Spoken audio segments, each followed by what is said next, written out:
Olá a todos. Vamos iniciar mais um Prosas Sociológicas e hoje é o quarto e último bloco sobre Comte.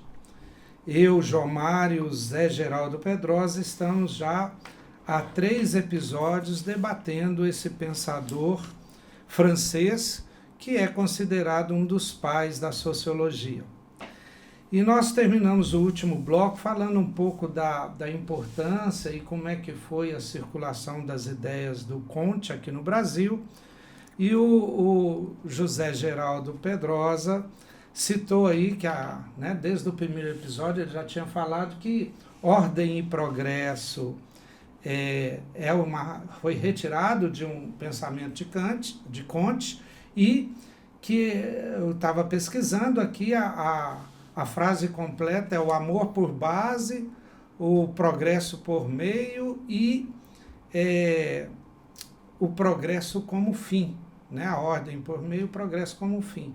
E aí eu queria perguntar para o Zé, como é que Kant via esse futuro da humanidade, esse progresso, né? Como é que ele via essa evolução da sociedade humana? O Comte, Jomar, tem uma ideia muito bem definida sobre o progresso. O Comte era um sujeito otimista. A gente viu com a indústria. Exatamente. E com a ciência. Uhum. Ele era um sujeito, digamos assim, encantado com todos os problemas que o tempo dele tinha, e tinha. Problema político, problema econômico, problema social. Aquela metáfora que eu usei no outro bloco, que seria o do túnel. A humanidade estava no meio do túnel, ela olhava para trás e o passado estava ali, mas já tinha algumas luzes no fim do túnel.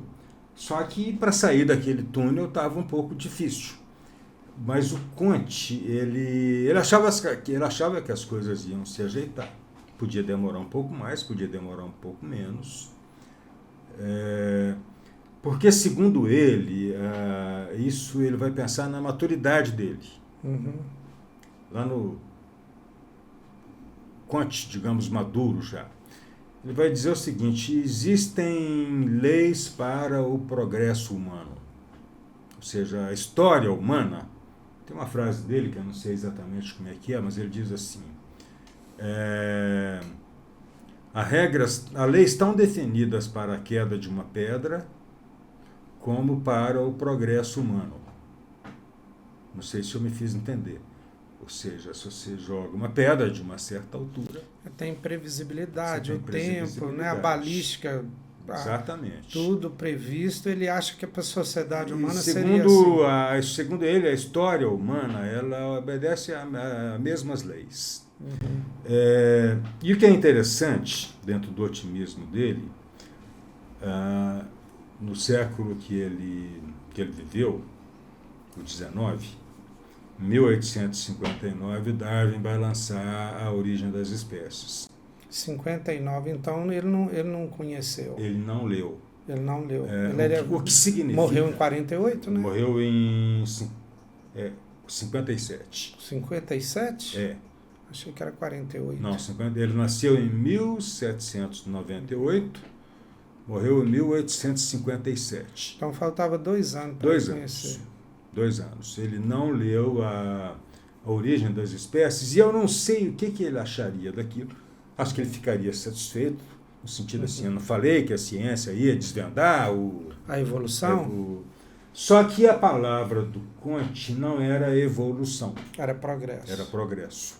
Que tem uma enorme diferença. Essas duas palavras, elas passam pelo século XIX, mas progresso já é uma ideia anterior.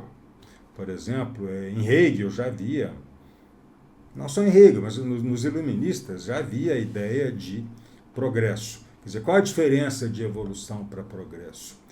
Evolução é mudança. Progresso é mudança para melhor. Progresso é aprimoramento. Então, o Kant não estava falando, digamos assim, da evolução humana. Ele está falando do progresso humano. Ou seja, segundo ele, o humano progride desde que ele existe. e vai continuar progredindo.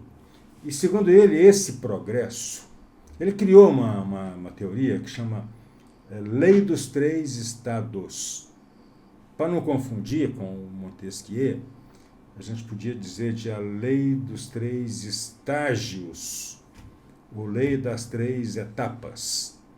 Segundo ele, o ser humano, ao progredir, e isso vale tanto para o humano, no geral, quanto para cada um de nós individualmente. Segundo ele, ao progredirmos, e quando ele está falando do progresso, ele está falando do progresso do espírito, o progresso da mentalidade. Ao progredir, a inteligência humana, o espírito humano, passa necessariamente por 3 etapas, por 3 estágios. Segundo ele, o primeiro estado ele chama de religioso. O segundo ele chama de metafísico ou filosófico. E o terceiro de positivo ou científico. O que era o religioso? Estado religioso. Segundo ele é o seguinte: cronologicamente, o estado religioso foi o mais longo de todos. Ele vai desde que o homem era primitivo até o século XV. Estado religioso. Como é muito grande esse período, ele subdivide ele em 3 subestágios. Então, diz ele assim: o primeiro era o animismo, ou então o fetichismo. O que caracterizava o animismo? Segundo ele, o homem dessa época, ele achava o seguinte: como eu tenho alma, como eu tenho vontade, então ele se projetava nas outras coisas. O nome disso é antropomorfismo. Então o homem olhava para as coisas, para os demais seres vivos, e dava alma para eles. E se projetava neles. Então, se eu tenho alma, então o peixe também tem alma. Então, o pé de abacate também tem alma. Por que o abacateiro não deu abacate esse ano? Porque a alma dele não quis dar. Sabe a dança da chuva? Que o índio fez isso, mas que eu lembro quando eu vivia no interior, quando estava seco, muito seco, as mulheres faziam a procissão, lata d'água na cabeça e ia jogar no cruzeiro. Tá vendo?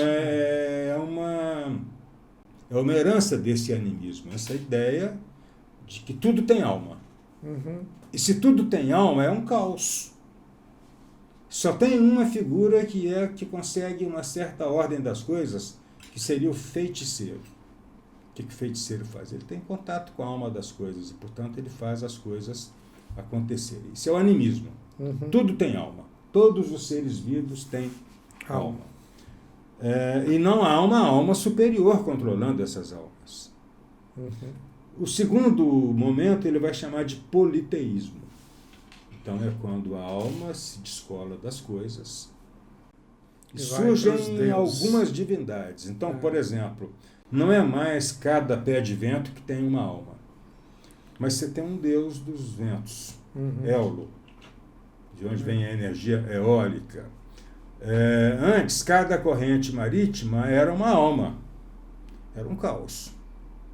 Agora não, você tem Poseidon, que é o deus do mar. Então, o politeísmo, a alma se descola das coisas, e você já tem algumas almas, algumas divindades que controlam as almas das coisas naturais. E segundo ele, parte desse movimento, o terceiro movimento, é essas divindades se concentrarem numa só e gerar o monoteísmo. Então, segundo ele, a evolução humana, o progresso humano, o progresso da consciência, parte do animismo, evolui para o politeísmo, progride para o politeísmo. Por exemplo, progride no seguinte sentido: ele achava que o politeísmo já era uma consciência mais elaborada. Já é uma progressão do animismo. E depois no monoteísmo, quando você tem um único Deus, aí ele se separa das coisas. Ele se torna o criador das coisas. O Comte vai dizer o seguinte, que a característica dessa mentalidade, que abrange os 3 estados, é a imaginação. O mito. O homem não conhecia as coisas, mas ele tinha uma necessidade de... buscar um porquê. Aí ele imaginava. Daí ele achar que tanto a ideia de que tudo tem alma, quanto de alguns deuses e Deus, tudo isso é da imaginação.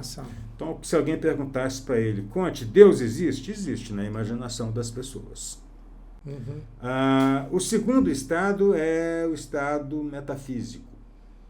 Que Qual é a diferença? Entra em cena a filosofia. Cronologicamente, seria um período curto, ali entre o 16, o 17 e o 18. Mas o homem já conseguiria, com seu pensamento, com a abstração, com lógica, elaborar a explicação para alguns fenômenos. Você já não precisava mais atribuir aquilo a Deus. Por exemplo, o homem vive em sociedade porque ele fez um contrato social. Tá vendo? Isso é abstração. Não é mais imaginação. Já é pensamento. Uma coisa é imaginar, outra coisa é abstração. Refletir e achar uma resposta crítica, louca. Isso. Né? Mas cuja resposta, para ter validade, tem que ter lógica. Tá vendo? Mas é diferente do você ficar imaginando coisas. De você ficar recorrendo a fantasias. E o terceiro, segundo ele, esse estado filosófico é intermediário. Ele só vai, tanto é que ele foi o mais curto. 2 séculos, talvez 3. E o terceiro estágio é o estágio positivo, que segundo ele aí entra em cena a ciência. Qual a diferença da ciência para a filosofia e para a religião? Religião e imaginação. Filosofia, abstração. Ciência, observação. Pragmática. Pois é, mas principalmente... Evidente. Mas principalmente a ideia de voltar-se para a coisa. Laboratório. Pesquise. Tente... Fato, né? A resposta está no fato. Vá aos fatos, vá observar as coisas. A ideia dele, a grande contribuição que ele vai dizer, e isso, João Mário, é que ele dizia da necessidade da reforma, da mentalidade. Era preciso ensinar as pessoas a serem observadoras. Você preparar o espírito humano para ele observar. Sabe, se você observar, você vai parar de pensar bobagem. Porque a realidade te diz coisas, é preciso você observar. Está vendo? Então, da religião, filosofia, ciência positiva. Exatamente. Da imaginação, passando pela abstração, até chegar na observação. A ciência, qual a superioridade dela em relação à religião, em relação à mitologia? É exatamente a observação. Quando a ciência fala, ela está falando... Inclusive em relação à filosofia, né? Que a observação não importa tanto. Aí ele vai dizer o seguinte, a humanidade, o espírito humano, ao progredir, passa por essas 3 etapas. Aí perguntavam para ele assim, Comte, tá bom, o francês, que eles eram eurocêntricos, o francês já está aqui, se preparando para entrar no estado positivo. Mas os índios lá no Brasil ainda acreditam em feiticeiro. Se a lei é a mesma, por que tem partes da humanidade que já estão aqui, outros aqui, e outros lá atrás ainda na fase primitiva? Aí, João Mário, o Comte dá 2 respostas que são complicadas. Primeiro, questões climáticas. Do clima. Aqui é mais quente, a gente não pode pensar. Ele dizia o seguinte, que tem lugares que a natureza é mais dadivosa. Na Europa, em outros lugares, não. Mas o principal não é isso. O Comte era racista. O Comte dizia o seguinte, a raça e clima são 2 fatores que interferem na marcha do progresso. Ele era racista, ainda que a ideia de raça não existisse. Mas ele era racista no sentido de que ele pensava... Não existia a ideia de raça, só refletindo assim, que nós temos hoje. Isso. Né? Mas que eles acreditavam, na época tinha a raça branca, a raça amarela, a raça negra. Isso. Né? Ele, veja bem, ele não chegava a conclusão nenhuma do tipo que nós temos que branquear todo mundo. Entendi. Não é isso. Ele só dizia o seguinte, olha, é preciso ter paciência. Como se ele dissesse assim, os índios brasileiros lá do Amazonas... Vão chegar. Eles vão chegar. Porque a lei é inexorável. Lembra da pedra? O progresso humano também. Tem que ter paciência. Também é interessante isso. Não precisa cristianizá-los. Vai chegar. Você não tem que queimar etapa. Você não precisa... Por eles mesmos chegarão vão chegar. ao estado positivo. Deixa os índios lá, faz a reserva de terra para eles e deixa eles irem se resolvendo. Você não tem que ir lá e fazer eles saírem do animismo e entrar na era da ciência. Isso não vai dar certo. Tá vendo? Mas ele explicava o seguinte, olha, você tem diferenças climáticas e você tem diferenças raciais. Esses dois fatores explicam por que a humanidade não caminha junto. Todo mundo junto. Isso. Entendi. Zé, agradecê-lo pela presença aqui no nosso Prosas Sociológicas. Eu fiquei muito feliz porque aprendi muito mais sobre Comte do que eu já sabia. Sabia alguma pouca coisa sobre ele. Entendi, inclusive, a influência dele aqui no nosso Brasil, especialmente na fundação da nossa República. E nós estamos finalizando esse quarto e último bloco sobre Comte. Semana que vem estaremos de volta discutindo Tocqueville. Isso. Né? Você quer dar aí só um... Alexis de Tocqueville é um francês que viveu na mesma época de Comte, só que não era positivista, era um liberal, era um pensador liberal, mas viveu no mesmo contexto, estava refletindo sobre os mesmos problemas. Então, diferenças enormes entre eles digamos assim, Tocqueville é o sociólogo da democracia. Democracia não faz parte do repertório de Comte.